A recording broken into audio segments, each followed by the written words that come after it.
چلیے بسم اللہ، کوئی بات نہیں ہے۔ الحمد للہ رب العالمین والصلاة والسلام علی اشرف الانبیاء والمرسلین نبینا محمد وعلی آلہ واصحابہ اجمعین۔ اعوذ باللہ من الشیطان الرجیم، بسم اللہ الرحمن الرحیم۔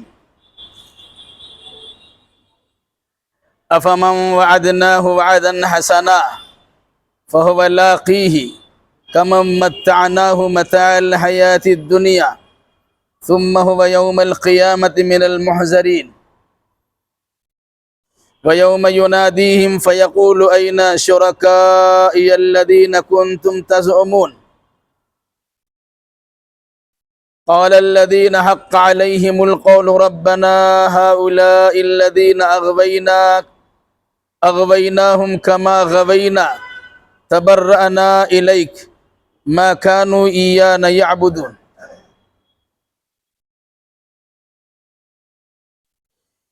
اس سے پہلے کی آیتوں میں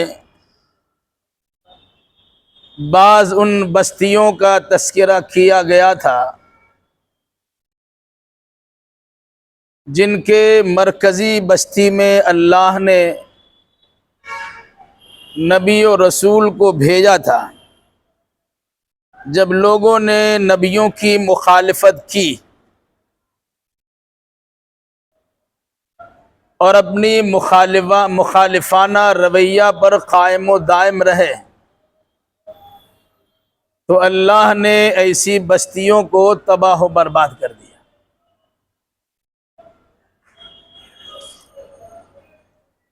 لوگوں کو یہ بات سمجھائی گئی تھی کہ دنیا میں جو انسان کی زندگی کے کر و فر ہے، شان و شوکت ہے،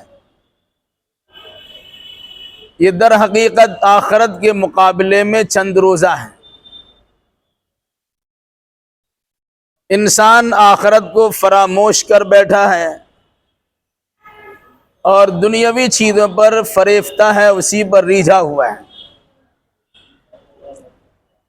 حالانکہ اگر کوئی انسان آخرت کی سرخروئی کے لیے کام کرتا ہے تو مرنے کے بعد جو انسان کو بدلہ اور جزا ملے گی وہ بہتر بدلہ ہوگا اور باقی رہنے والا بدلہ ہوگا۔ دنیا میں اگر کسی انسان کو اس کے کارناموں پر کچھ انعام سے نوازا جاتا ہے تو وہ انعام چند روزہ ہوتا ہے، کیونکہ دنیا ہی چند روزہ ہے۔ اب اگر کوئی انسان عقل مند ہوگا، عقل و شعور کا استعمال کرے گا، وہ آخرت کے مقابلے میں دنیا کی بے ثباتی کا یقین رکھے گا، اور جب آخرت کے بارے میں یقین ہو جائے گا کہ وہاں کی نعمتیں ہمیشہ ہمیشہ کی نعمت ہے، تو پھر آخرت کی تیاری اسی دنیا میں انسان کرنا شروع کر دے گا۔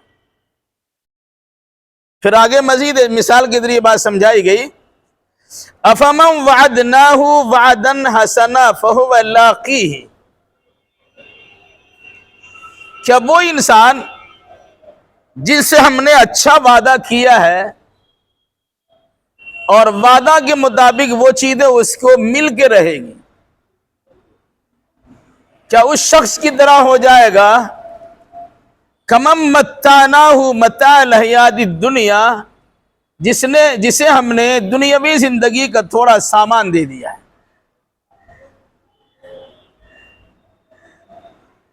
ظاہر سی بات ہے، ایک انسان کو دنیا میں فارغ المالی ملی ہے، خوشحالی ملی ہے، مال و دولت ملی ہے، اور ایک انسان کو ایمان کی دولت سے مالا مال کیا گیا، آخرت میں اس کو سرخروئی ملے گی، کامیابی ملے گی۔ تو دنیا کا کامیاب انسان آخرت کے کامیاب انسان کا مقابلہ کر ہی نہیں سکتا، کیونکہ دنیاوی ساری چیزیں دنیا میں رہ جائے گی، کیونکہ یہ چند روزہ ہے اور ختم ہو جانے والی ہے۔ آخرت کی چیزیں برقرار رہیں گی اور بہتر بھی ہیں. اللہ تبارک و تعالی اہل ایمان کو ان کے اعمال کے نتیجے میں وہ بدلہ عطا کرے گا. عقل مندی کا تقاضا یہ ہے کہ دنیاوی چیزوں پر ریجھنے اور فریفتہ ہونے کے بجائے انسان آخرت کو اپنا نصب العین بنائے، اپنی نگاہوں کے سامنے رکھے اور اسی کی کامیابی کے لیے تیاری کرے. ثم هو یوم القیامت من المحضرین، وہ انسان جس کو دنیا میں کچھ عطا کیا گیا ہے، اس انسان کو کل قیامت کے دن حاضر کیا جائے گا. اس سے پرسش ہوگی، سوال ہوگا یہ نعمتیں ہم نے تمہیں عطا کی تھی، اس کا شکریہ ادا کیا تھا؟ اگر انسان ناشکرا ہوگا تو سزاؤں کے ساتھ جہنم میں ڈال دیا جائے گا. ان کے سارے اعمال انسان کے سامنے حاضر کیا جائے گا، انسان خود حاضر ہوگا اور ان کے سارے اعمال حاضر ہوں گے اور ان کے سامنے بات رکھی جائے گی. فَمَن يَعْمَلْ مِثْقَالَ ذَرَّةٍ خَيْرًا يَرَهُ وَمَن يَعْمَلْ مِثْقَالَ ذَرَّةٍ شَرًّا يَرَهُ. خیر اور شر، اچھا برا، جو بھی کام انسان ذرہ برابر بھی کیا ہوگا، وہ سارے کارنامے کو اچھے ہو یا برے انہیں دکھایا جائے گا، ان کے سامنے حاضر کر دیا جائے گا. ظاہر سی بات ہے، اچھے انسان کو اچھا بدلہ ملے گا، جنت میں داخل کر دیا جائے گا. برے انسان کو اسی کے مطابق بدلہ دیا جائے گا اور وہ جہنم میں جھونک دیا جائے گا. تو جو انسان جہنم میں جائے گا اور جو انسان جنت میں جائے گا، دونوں برابر تو نہیں ہو سکتا ہے، لیکن جنت و جہنم کے لیے انسان اسی دنیا میں کام کرتا ہے. اچھا عمل کر کے جنت کا مستحق بنا لیتا ہے اپنے آپ کو، اور غلط عمل کر کے اپنے آپ کو جہنم کا حقدار بنا لیتا ہے. وَيَوْمَ يُنَادِيهِمْ فَيَقُولُ أَيْنَ شُرَكَائِيَ الَّذِينَ كُنْتُمْ تَزْعُمُونَ. جو انسان اس دنیاوی زندگی میں اللہ کے ساتھ کسی کو شریک کرتا ہے، اسے میدان محشر میں اللہ آواز دے گا. یوم ینادیہم، جب اللہ ان کو پکارے گا. جن لوگوں نے اللہ کے مقابلے میں کسی دوسرے کو عبادت کے لائق سمجھ لیا، مشکل کشا سمجھ لیا، حاجت روا سمجھ لیا، پریشانی کو دور کرنے والا سمجھ لیا، یعنی جو صفات اللہ کے ہونی چاہیے کسی غیر میں اس نے تسلیم کر لیا، ایسے انسان کو آواز دی جائے گی، ادھر آؤ. فَيَقُولُ أَيْنَ شُرَكَائِيَ الَّذِينَ كُنْتُمْ تَزْعُمُونَ. پھر کہا جائے گا وہ ہمارے شریک کہاں ہیں، جن کو تم میرا شریک بنائے بیٹھے تھے، وہ کہاں ہیں؟ اللہ نے بیٹا نہیں دیا تو فلاں صاحب سے لے لیں گے، اللہ نے کام نہیں دیا تو فلاں صاحب سے لے لیں گے، اللہ نے روٹی نہیں دیا تو فلاں کے دروازے پہ چلے جائیں گے، اللہ نے مشکلات میں ڈال دیا تو حل کرنے کے لیے فلاں صاحب سے مدد لے لیں گے. اللہ کہے گا کہاں ہے وہ جن کو تم نے ہمارے مقابلے میں کھڑا کر رکھا تھا یا تسلیم کر رکھا تھا، اسے بلاؤ. ظاہر سی بات ہے، وہاں آواز دیں گے تب بھی ان کے سامنے نہیں آ سکیں گے، کیونکہ سب کی نفسی نفسی کا عالم ہوگا. اللہ کی بارگاہ میں کھڑا ہونے سے انسان گھبرائے گا، کترائے گا. دنیا میں تو مجرم بنا ہوا تھا، اپنے آپ کو پجوا رہا تھا. جب آواز دیا کہ بلاؤ ہمارے شریکوں کو جن کو ہمارے مقابلے میں کھڑا کر رکھا تھا، بلاؤ میرے سامنے، اس کی مجال کے اللہ کے سامنے کھڑا ہونے کے لیے تیار ہو. کوئی آواز نہیں، کوئی جواب نہیں. الٹا کیا ہوگا؟ قال الذين حق عليهم القول ربنا هؤلاء الذين اغوينا. وہ لوگ جن پر اللہ کی بات صادق آ گئی ہوگی، یعنی جنہیں گمراہ ڈکلیئر کر دیا گیا تھا، وہ چاہے انسان میں سے ہو چاہے جنات میں سے ہو، یعنی شیطان ہو یا انسان نما شیطان ہو، جس نے انسان کو بھٹکایا ہے، بہکایا ہے، اور اس بھٹکنے اور بہکانے کے نتیجے میں وہ جہنم کا حقدار بن گیا ہے. ایسے لوگ کہیں گے اے ہمارے رب، ربنا، ہے ہمارا رب، اغوی ربنا ہؤلاء الذین اغوینا، اے ہمارے رب یہ لوگ ہیں جن کو ہم نے بھٹکا دیا تھا. انسان دنیا میں بھٹکاتا ہے، لیکن خیر خواہ ہو کے آتا ہے. شیطان بھی انسان کو بھٹکاتا ہے، خیر خواہ بن کے آتا ہے. کل میدان محشر میں انسان ہو یا شیطان آئے گا اور کہے گا، اپنے جرم کا اعتراف کرے گا کہ ہم نے ان کو بہکایا تھا، لیکن ہمارے بہکانے کی کیفیت یہ نہیں تھی کہ ہم زبردستی کسی گناہ میں لگا دیا تھا، بلکہ ہم نے سبز باغ دکھایا تھا، ہم نے رغبتیں دلائی تھی، ہم نے خوشنما منظر اس کے سامنے پیش کیا تھا، ہم نے برائیوں کی ان کے سامنے عمدہ بنا کے پیش کیا تھا. اسی میں دیوانہ اور پاگل ہو گیا اور ہماری بات مان کے غلط کرنے لگا. ہم زبردستی نہیں کیا تھا.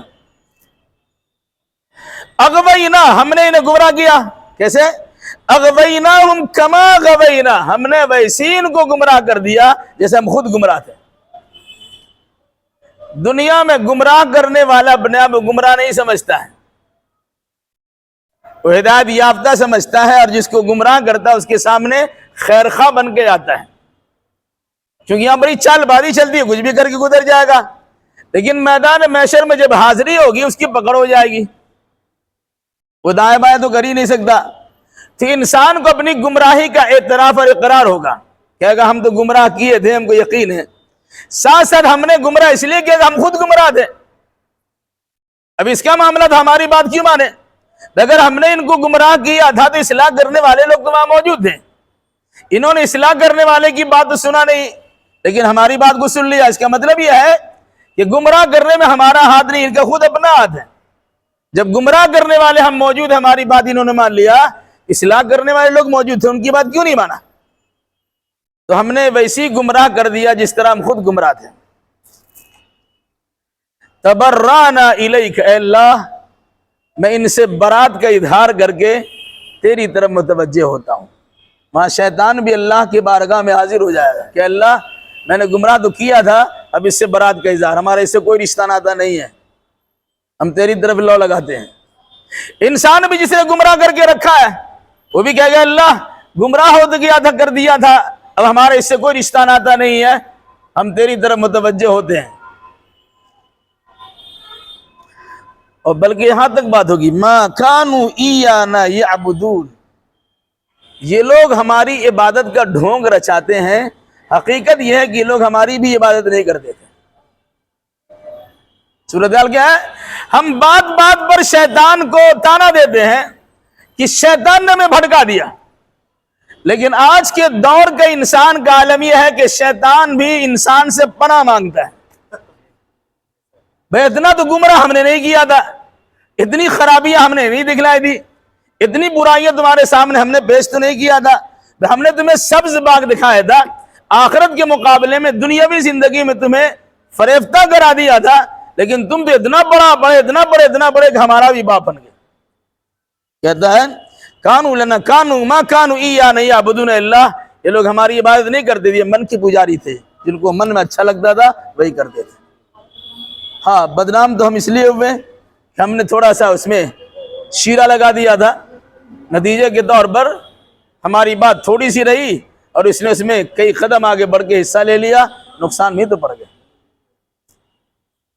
وَقِيلَ ادْعُوا شُرَكَاءَكُمْ فَدَعَوْهُمْ فَلَمْ يَسْتَجِيبُوا لَهُمْ وَرَأَوُا الْعَذَابَ لَوْ أَنَّهُمْ كَانُوا يَهْتَدُونَ.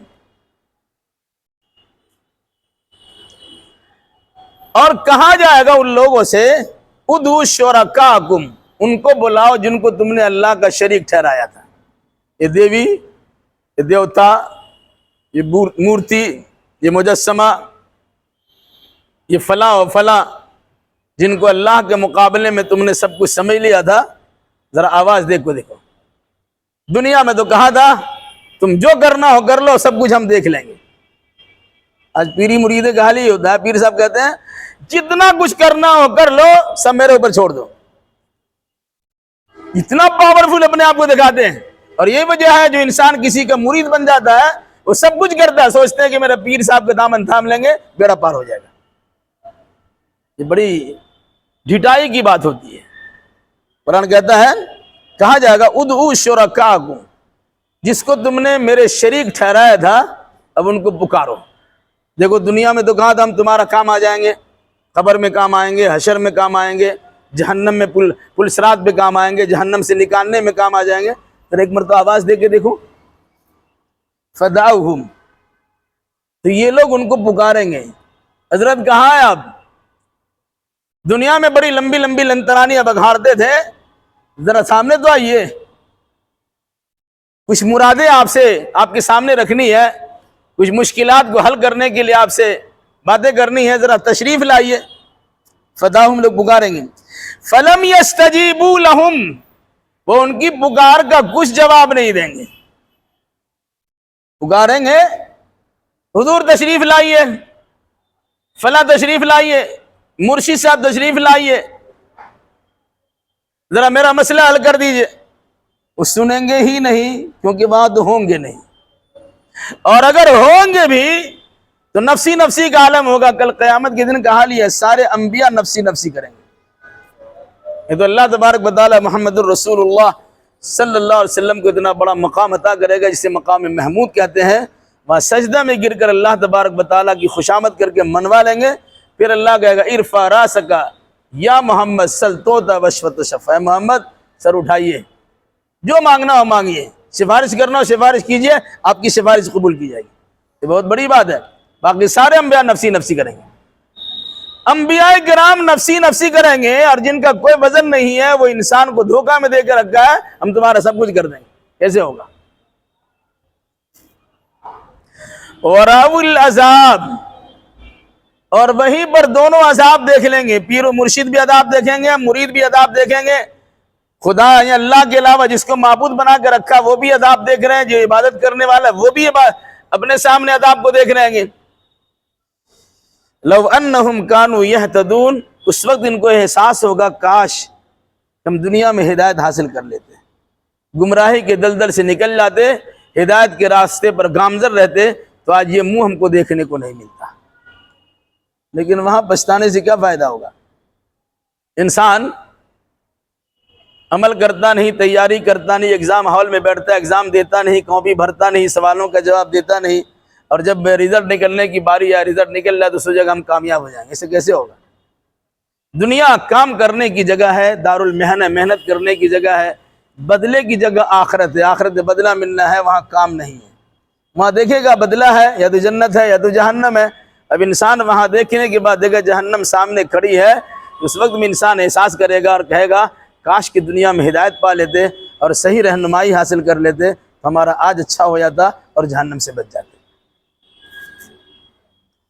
فَعَمِيَتْ عَلَيْهِمُ الْأَنْبَاءُ يَوْمَئِذٍ فَهُمْ لَا يَتَسَاءَلُونَ، تو ان پر ان کی خبریں غائب ہو جائیں گی.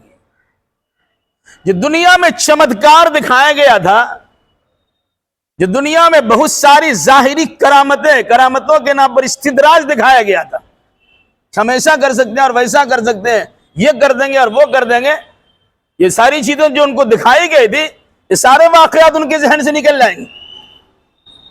یعنی ان کی کوئی بات بن نہیں پڑے گی، کوئی جواب نہیں بن پڑے گا.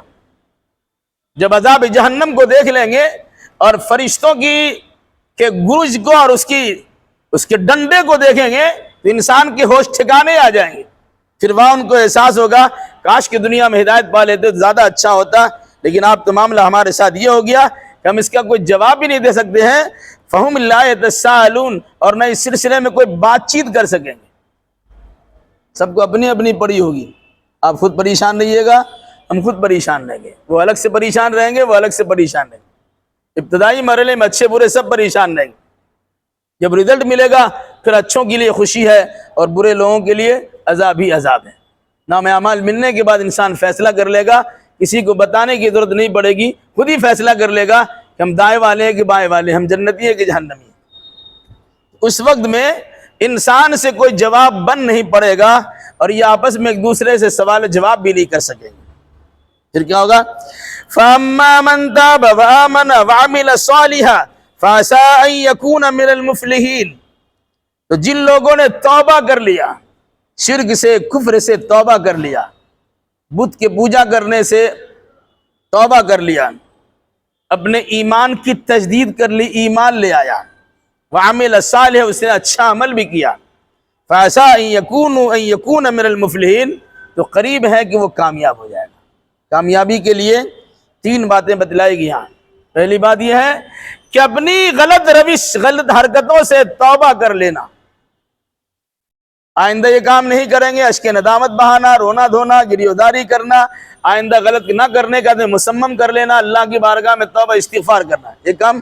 دوسرا وآمنا، اور ایمان لے آیا، اور تیسرا صرف ایمان پر اعتبار نہیں کیا بلکہ ایمان کے ساتھ ساتھ اچھے اعمال بجا لانے کا تہیہ بھی کیا، اچھے اعمال ہی بجا لائے، توبہ کیا، ایمان قبول کیا، اچھے اعمال بجا لائے، تب قرآن کہتا ہے امید ہے کہ ایسے انسان کو کامیابی کا سرٹیفکیٹ دے دیا جائے گا، یعنی ایسے انسان جنت میں جائیں گے، جہنم سے محفوظ رہ جائیں گے۔ البتہ وَرَبُّكَ يَخْلُقُ مَا يَشَاءُ وَيَخْتَارُ مَا كَانَ لَهُمُ الْخِيَرَةُ سُبْحَانَ اللَّهِ وَتَعَالَى عَمَّا يُشْرِكُونَ، اور آپ کا رب جس کو چاہتا ہے پیدا کرتا ہے، وَيَخْتَارُ، اور جسے چاہتا ہے جنت کے لیے چن لیتا ہے، یا ہدایت کے لیے چن لیتا ہے، منتخب کر لیتا ہے۔ مَا كَانَ لَهُمُ الْخِيَرَةُ، اللہ کے مقابلے میں جن جن کو تم نے کھڑا کر رکھا ہے ان کے اختیار میں کچھ نہیں ہے، نہ دیوی دیوتاؤں کے اختیار میں ہے، نہ کسی قسم کی باباؤں کے اختیار میں، سب اللہ تبارک و تعالیٰ کی بارگاہ میں مجرم محض ہے۔ اچھے اعمال کیے ہوں گے ان کا اچھا بدلہ ملے گا، برے اعمال کیے ہوں گے اس کی سزا اس کو ملے گی۔ تو انسان کے اختیار میں کچھ نہیں ہے کہ اچھا برا خود بن جائے۔ اللہ نے کہا اللہ جس کو جیسے چاہتا پیدا کرتا ہے، اس میں سے جس کو چاہتا چن لیتا ہے، ہدایت کے لیے چن لیا، صحیح رہنمائی کے لیے چن لیا، مصلح کی حیثیت سے چن لیا، جنت میں داخل ہونے والے ہونے کی حیثیت سے چن لیا۔ تو یہ اللہ کے اختیار میں، کسی انسان کے اپنے اختیار میں نہیں ہے کہ وہ جنتی بن جائے، یا اپنے اختیار میں نہیں ہے کہ ہدایت یافتہ ہو۔ جس سے پہلے بات آ چکی ہے کہ خود اللہ کے نبی صلی اللہ علیہ وسلم سے بھی کہا گیا اِنَّكَ لَا تَهْدِي مَنْ أَحْبَبْتَ وَلَكِنَّ اللَّهَ يَهْدِي مَنْ يَشَاءُ، اے اللہ کے نبی آپ جسے ہدایت دینا چاہیں گے تو آپ ہدایت نہیں دے سکتے ہیں، یہ تو اللہ تبارک و تعالیٰ کے اختیار ہے، جس کو ہدایت دینا چاہے گا وہ ہدایت دے دے گا، آپ نہیں دے سکتے۔ جب اللہ کے نبی جسے چاہے ہدایت نہیں دے سکتے ہیں تو دنیا میں کون انسان اتنا بڑا ہو گیا ہے جو اللہ کے نبی سے بڑھ کر کسی کو ہدایت دے دے؟ سبحان اللہ وتعالی عما یشرکون، اللہ کی ذات پاک ہے اور ان تمام چیزوں سے بلند بالا ہے جو اللہ کی طرف لوگ منسوب کرتے ہیں، جن جن کو فرشتوں کو شریک کر دیا، جنوں کو شریک کر دیا، نبیوں کو شریک کر دیا، ولیوں کو شریک کر دیا، دیوی دیوتاؤں کو شریک کر دیا، شجر حجر کو شریک کر دیا، پہاڑ دریا کو شریک کر دیا، ستارے شمس و قمر کو بھی شریک کر دیا، سب اللہ کے اللہ کے ساتھ ہیں، سوچتے ہیں کہ سب اللہ کے کارندے ہیں اور سب اللہ تک ہمیں پہنچا دیں گے۔ کیا سنو، ان تمام تر عیبوں سے اللہ پاک ہے، کیونکہ اللہ مختار ہے، اللہ کو کسی کی کوئی ضرورت نہیں، اللہ صمد ہے، پڑھتے ہیں صمد، اللہ صمد، مطلب کیا ہوا؟ سب اللہ کا محتاج، اللہ کسی کا محتاج نہیں، اس کا معنی ہوتا ہے صمد۔ تو سبحان اللہ، اللہ کی ذات پاک ہے، ہر عیب سے، ہر نقص سے، ہر خرابی سے اللہ پاک ہے۔ وَتَعَالَى عَمَّا يُشْرِكُونَ، جس کو یہ اللہ کا شریک ٹھہراتے ہیں، اللہ اس سے کہیں دور، کہیں بلند بالا اونچا مقام رکھتا ہے۔ وَرَبُّكَ يَعْلَمُ مَا تُكِنُّ صُدُورُهُمْ وَمَا يُعْلِنُونَ، اور اے نبی آپ کا رب اچھی طرح جانتا ہے ان تمام چیزوں کو جنہیں ان کا سینہ چھپا کے رکھے ہوئے ہیں، وَمَا يُعْلِنُونَ، اور ان تمام چیزوں کو جسے یہ لوگ ظاہر کرتے ہیں۔ مطلب کیا ہوا؟ انسان اپنے دل و دماغ میں کسی قسم کے عقیدہ و نظریہ کو چھپا کے رکھتا ہے، اللہ اسے بھی جانتا ہے۔ انسان اپنی زبان سے کسی بات کا اظہار کرتا ہے، اللہ اسے بھی جانتا ہے۔ یہ تو اس کو دھوکہ دیا سکتا ہے جو جانتا نہیں ہے، اللہ تبارک و تعالیٰ دل کے گھر گھراٹ کو بھی جانتا ہے۔ اب آئندہ کیا سوچیں، کیا ارادہ رکھیں گے، ان تمام تر مقاصد اور آرزو کو اللہ تبارک و تعالیٰ جانتا ہے۔ آپ کی زبان سے آپ کی حرکات و سکنات، جن چیزوں کا ظہور ہوتا ہے اللہ اسے بھی جانتا ہے۔ تو اللہ سے کوئی چیز مخفی و پوشیدہ تو نہیں ہے، اس لحاظ سے اللہ کے سامنے انسان کی چال بازی نہیں چلے گی۔ انسان کو دھوکہ دے دیں گے، ہم تو ایسا کر رہے تھے، ہم تو وہاں پر تھے، آپ نے دیکھا نہیں ہوگا.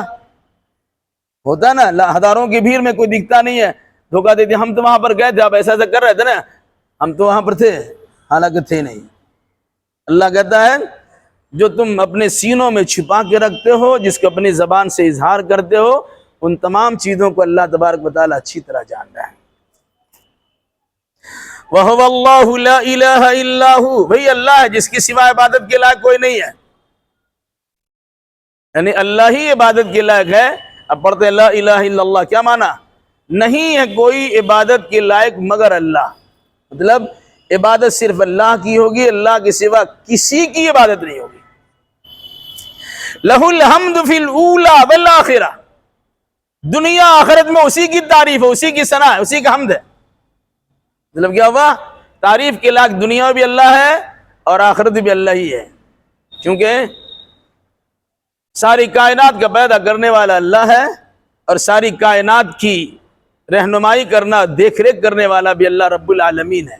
اس لیے تعریف اللہ کے لیے ہے اور شکر بھی اللہ ہی کا ہونا چاہیے، دنیا میں بھی اور آخرت بھی. وَلَهُ الْحُكْمُ وَإِلَيْهِ تُرْجَعُونَ، اور اسی کا فیصلہ چلے گا.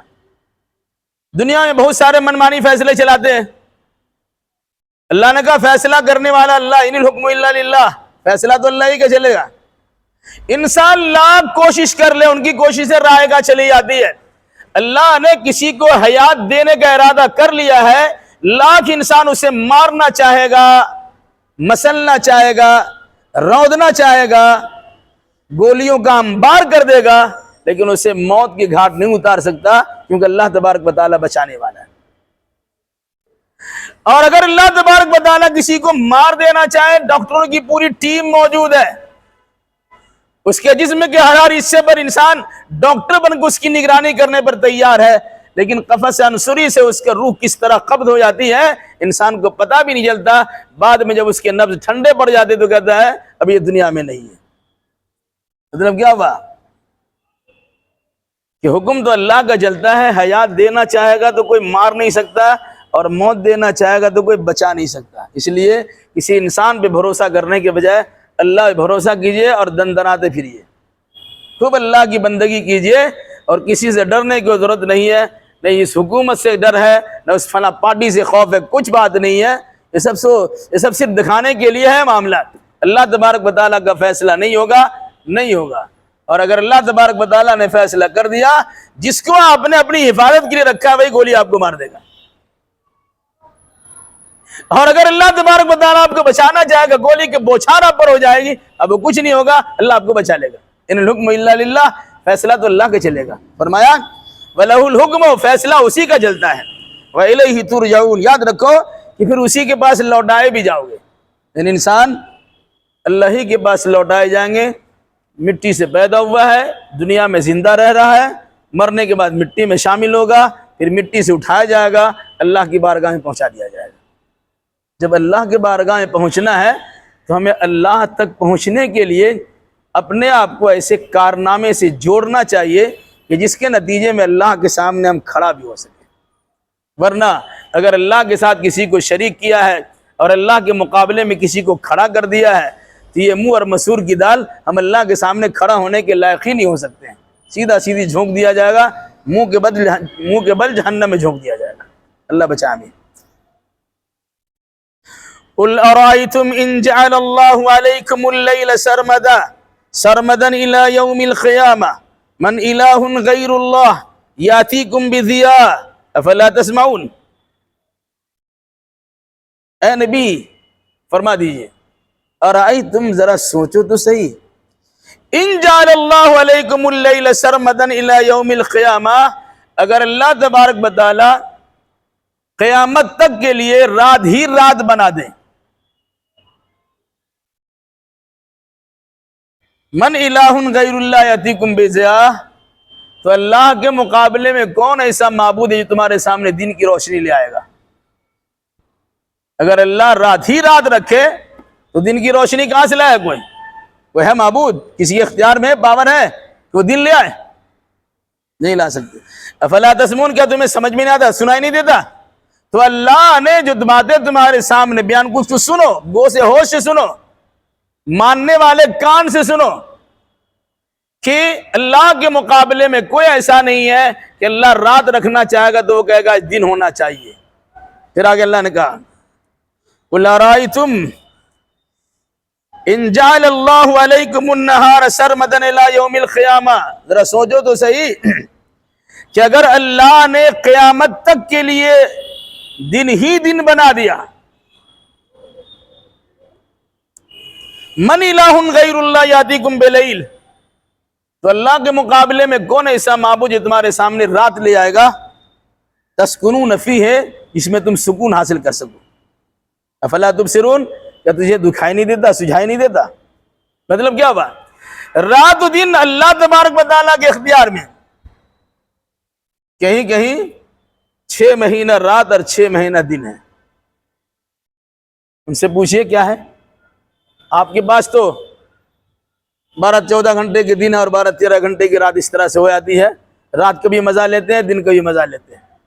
دن بھر انسان کام کاج کرتا ہے، تھک جاتا ہے، رات کی تاریکی ہوتی ہے، آرام سے سو جاتا ہے، سب ایک ساتھ سو جاتا ہے. پھر اس کے بعد رات میں آدمی سو کے اٹھتا ہے، سوتا ہے، صبح بیدار ہوتا ہے، روشنی میں چلتا پھرتا، اپنا کام کاج دیکھتا ہے، کاروبار دیکھتا ہے، کماتا دھماتا ہے، اور پھر اس کے بعد شام ہوتی ہے، پھر آرام کرتا ہے. تو اللہ تبارک و تعالیٰ کے اختیار میں رات و دن ہے. گردش لیل و نہار اللہ کے اختیار میں ہے. اللہ چاہتا تو رات ہی رات بنا دیتا، اللہ چاہتا تو دن ہی دن بنا دیتا. اگر رات ہی رات بناتا تو انسان سو سو کے تھک جاتا، اور اگر دن دن ہی بناتا تو انسان کھٹ کھٹ کے تھک جاتا. جو اللہ تعالیٰ نے بیلنس رکھا ہے کہ رات بھی دیا دن بھی دیا. وَمِن رَحْمَتِهِ جَعَلَ لَكُمُ اللَّيْلَ وَالنَّهَارَ لِتَسْكُنُوا فِيهِ وَلِتَبْتَغُوا مِنْ فَضْلِهِ وَلَعَلَّكُمْ تَشْكُرُونَ. اس کی رحمت اور اس کے فضل سے یہ بات ہے نا، اللہ کی رحمت ہے کہ اس نے تمہارے لیے رات بھی بنایا اور دن بھی بنایا. کیوں بنایا؟ لِتَسْكُنُوا فِيهِ، تاکہ رات میں تم سکون حاصل کر سکو، وَلِتَبْتَغُوا مِنْ فَضْلِهِ، اور تاکہ دن میں اللہ کا فضل یعنی روزی تلاش کر سکو. وَلَعَلَّكُمْ تَشْكُرُونَ، تاکہ تم شکریہ ادا کرو. رات میں سکون ملنے پر شکریہ اور دن میں روزی ملنے پر شکریہ ادا کر سکو. یہ اللہ تبارک و تعالیٰ کا فضل ہے، اس کی نعمت ہے، اس کا احسان ہے، اس کی رحمت ہے، اس کی مہربانی ہے کہ اللہ نے رات و دن ہمیں عطا کیا اور کام کاج بھی دی، آرام و سکون بھی دیا. وَيَوْمَ يُنَادِيهِمْ فَيَقُولُ أَيْنَ شُرَكَائِيَ الَّذِينَ كُنْتُمْ تَزْعُمُونَ. اور اس دن اللہ ان کو پکارے گا، بلائے گا، اور پھر کہے گا أَيْنَ شُرَكَائِي، وہ کہاں جن کو تم نے شریک ٹھہرا رکھا تھا. الذین کنتم تزعمون، جن کو تم میرا شریک بنائے رکھے تھے، وہ کہاں ہیں؟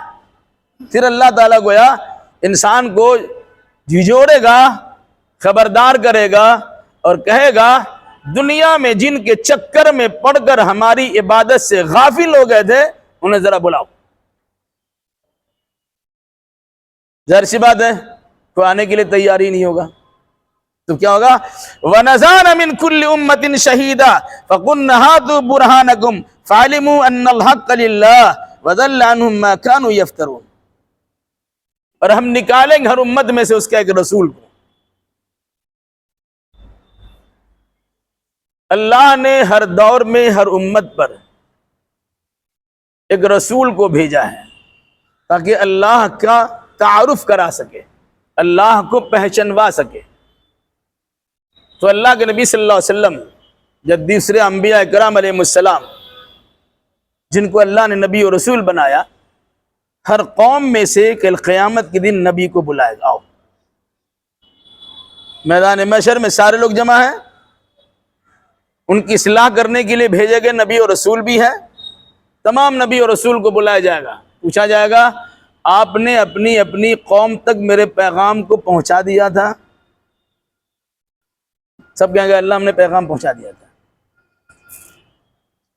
اب اگر کوئی انسان کوئی قوم اس کا انکار کرتی کہ نہیں میرے پاس کوئی نہیں آیا تھا، قرآن کہے گا فَقُلْنَا هَاتُوا بُرْهَانَكُمْ، دلیل لاؤ. تمہارے پاس کوئی پہنچانے والا نہیں آیا تھا، دلیل لاؤ. یا نبیوں سے کہا جائے گا اپنے پاس آپ نے اللہ کے پیغام کو اللہ کے بندوں تک پہنچا دیا تھا، آپ دلیل پیش کیجئے. فَعَلِمُوا أَنَّ الْحَقَّ لِلَّهِ، اس وقت سب لوگ جان جائیں گے حق تو اللہ ہی کے لیے ہے. عبادت کا حق اللہ ہی کے لیے ہے، ریاضت کا حق اللہ ہی کے لیے ہے، سارا حق تو اللہ ہی کے لیے۔ وَضَلَّ عَنْهُمْ مَا كَانُوا يَفْتَرُونَ، اور جن جن کو لوگوں نے گھڑ لیا تھا، بنا لیا تھا، اللہ کے مقابلے میں تیار کر لیا تھا، وہ سب ان کی نگاہوں سے اوجھل ہو جائیں گے۔ قرآن مجید کی دوسری آیت میں یہ بات بھی ہے کہ اللہ جب نبیوں کو بلائے گا، بعض انبیاء کہیں گے میری قوم کے لوگوں تک میں نے پیغام پہنچا دیا، تو بہت ساری ہٹ دھرم قوم ہوگی، وہ کہے گی کہ اللہ ہمارے پاس کوئی نبی رسول آیا نہیں تھا۔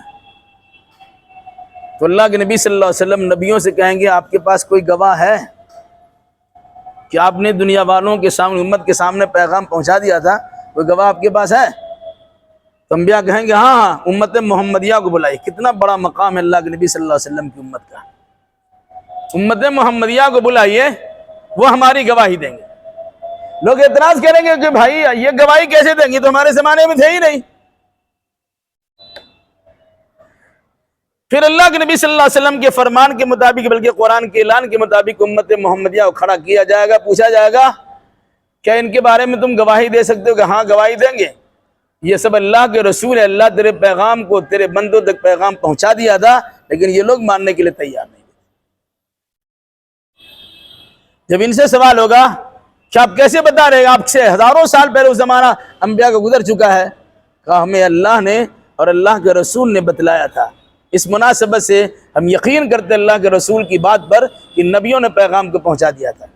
قرآن کہتا ہے وَكَذَلِكَ جَعَلْنَاكُمْ أُمَّةً وَسَطًا لِتَكُونُوا شُهَدَاءَ عَلَى النَّاسِ وَيَكُونَ الرَّسُولُ عَلَيْكُمْ شَهِيدًا، تم دوسرے لوگوں کے مقابلے میں گواہ بن کر پیش ہوگے، اور تمہاری تائید میں اللہ کے نبی محمد صلی اللہ علیہ وسلم گواہ بن کے پیش ہوں گے۔ یہ بہت بڑا مقام ہے۔ اس میں قرآن کہتا ہے پھر لوگوں کو پتہ چل رہا ہے کہ ان الحق للہ، حق تو اللہ ہی کا ہے، اور جن کو ناحق لوگوں نے معبود بنا لیا تھا، ضل عنہم ما کانوا یفترون، انہوں نے جو گڑھے ہوئے اعمال پیش کیے تھے وہ بھی برباد، جو گڑھ کے کسی کو معبود بنا لیا تھا وہ بھی برباد، غائب، ان کی نگاہوں سے اوجھل ان کے سامنے موجود ہی نہیں ہوں گے۔ یعنی کل قیامت کے دن احساس ہو جائے گا کہ جس نے اللہ کی بندگی بلا شرکت غیر کی ہوگی، کامیابی اسی کو ملے گی، اور جس نے محمد الرسول اللہ صلی اللہ علیہ وسلم کو اور آپ سے پہلے کے تمام نبیوں کو اپنا نبی اور رسول مان کر ان کے بتائے ہوئے اصول کے مطابق اعمال بجا لائے ہوں گے، اسی انسان کو کامیابی ملے گی۔ اللہ سے دعا کیجیے اللہ ہمیں اللہ کی عبادت پر اور اللہ کے نبی صلی اللہ علیہ وسلم کی اطاعت پر قائم و دائم رکھے، اور ہر قسم کی شرکیات سے اور بدعت و خرافات سے محفوظ رکھے۔ اقول قولی ھذا واستغفر اللہ لی ولکم ولسائر المسلمین، وآخر دعوانا ان الحمد للہ رب العالمین۔